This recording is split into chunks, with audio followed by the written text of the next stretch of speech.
বারবার কেন ফোন দিচ্ছ? বলছি না আমি আর তোমার সংসার করব না। এই কথাটা শোনার জন্যই বারবার ফোন দেই। কোন কথাটা শোনার জন্য? এই যে বলো না তোমার সংসার আর করবো না, শুনলে কলিজাটা জুড়াইয়া যায়। কালকেই আসতেছি মাকে সাথে নিয়ে তোর কলিজায় আগুন ধরাইতে।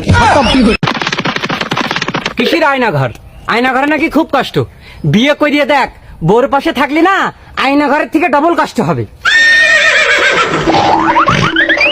চৌধুরী সাহেব, আপনার মেয়ের বাচ্চা আমার পেটে। না, আমার মেয়ের বাচ্চা আপনার পেটে। টুকু টুকু, আমার বাচ্চা আপনার মেয়ের পেটে। বন্ধু, একটা গান শুনাই। শোনা শোনা বন্ধু, তুই আমারে বুতা দাও দিয়া কারিস না, প্রীতের খাতা দিয়া যাইতে দূরে মারিস না। কিরে, তোর কি কষা আগা নাহি কুত মারতাছস?